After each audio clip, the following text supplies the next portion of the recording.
Appellate ডিভিশনের status কো আদেশের ভুল বোঝাবুঝির কোনো সুযোগ নেই।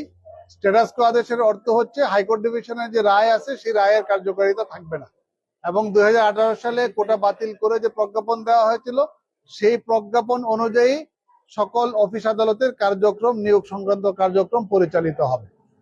অর্থাৎ কোটা পদ্ধতি বাতিল করে 2018 সালের যে সার্কুলার দেওয়া হয়েছিল, প্রজ্ঞাপন দেওয়া হয়েছিল, সেই প্রজ্ঞাপনটাই বহাল থাকবে। অনেকেই ব্যাখ্যা করার চেষ্টা করছে যে এখানে যে এটার কারণটা হচ্ছে দুইটা বাতিল এখানে আছে, যে কোটা পদ্ধতি বাতিল করে কিন্তু সার্কুলার বা প্রজ্ঞাপন দেওয়া হয়েছিল 2018 সালে, সেই প্রজ্ঞাপনটাকে চ্যালেঞ্জ করে হাইকোর্ট ডিভিশনে রিট করা হয়েছিল। হাইকোর্ট ডিভিশনের রিটে ওই প্রজ্ঞাপনটাকে বাতিল করে দেয়।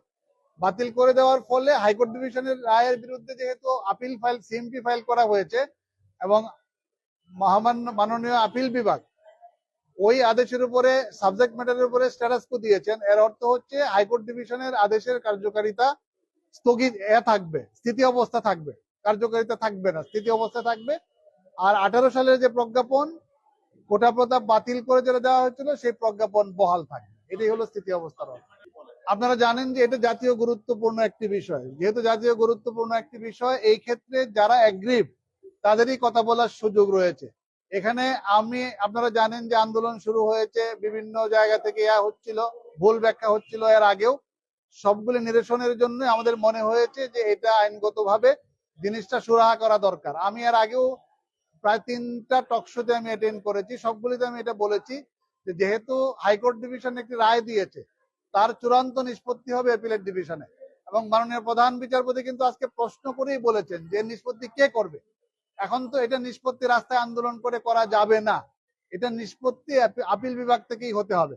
সুতরাং শিক্ষার্থীদের জন্য মাননীয় প্রধান বিচারপতি আজকে কিন্তু অত্যন্ত অভিভাবক বলেছেন যে তাদেরও যদি কোনো বক্তব্য থাকে তাহলে তারাও, যেদিন মামলা হিয়ারিং হবে 7 অগাস্ট, সেদিন কিন্তু তারাও তাদের আইনজীবীর মাধ্যমে তাদের বক্তব্য আদালতের সামনে উপস্থাপন করতে পারবে।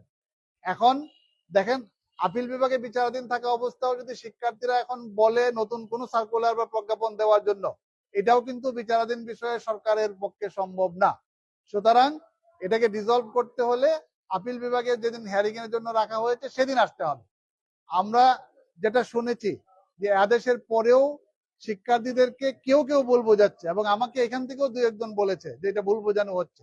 আমি শিক্ষার্থীদের উদ্দেশ্যে বলবো যে এখানে ভুল বোঝার কোনো সুযোগ নাই। এখানে আপনাদেরকে অবশ্যই আপিল বিভাগে আসতে হবে এবং আদালতের যে রায় দিবে সেই রায় আপনাদেরকে মেনে চলতে হবে। এবং আপনাদের জন্য এখন পর্যন্ত যেটা নিউজ সেটা হচ্ছে যে 18 সালের প্রজ্ঞাপনটাই বহাল আছে, বাতিল সংক্রান্ত প্রজ্ঞাপন। সুতরাং অ্যাপিলেট ডিভিশনের রায়ের আগে আর কোনো এজিটেট করার কোনো সুযোগ আপনাদের নাই, এবং আপনারা শুভবুদ্ধির উদয় হবে বলে আমি মনে করি। আপনারা অ্যাপিলেট ডিভিশনে আপনাদের লয়ার নিয়োগ দিতে পারবেন যদি আপনারা ইচ্ছা করেন, অথবা আপনারা পার্সোনালি অ্যাপিলেট ডিভিশনে এপিয়ার করতে পারবেন, করে আপনাদের বক্তব্য কিন্তু আপনারা দিতে পারবেন। সুতরাং এখন আমি মনে করি আপিল বিভাগ কিন্তু কোনো আদেশ এটা বলেন না।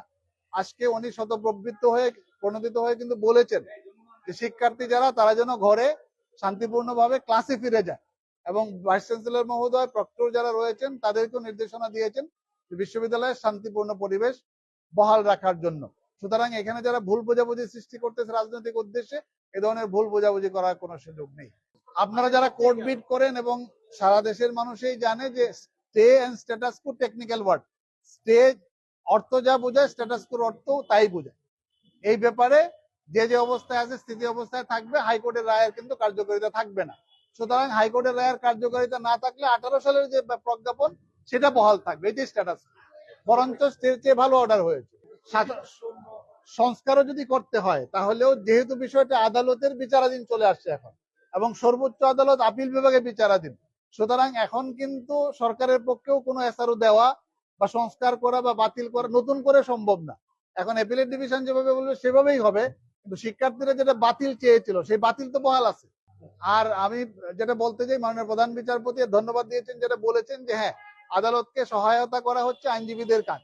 সেই ক্ষেত্রে প্রপার এপ্রিসিয়েশনটা বা proper appreciation, proper interpretation, proper legal স্ট্যান্ডটা উঠিয়ে ধরার জন্যই আদালত আমাদেরকে ধন্যবাদ দিয়েছেন, বা আমাকে স্পেশালি ধন্যবাদ।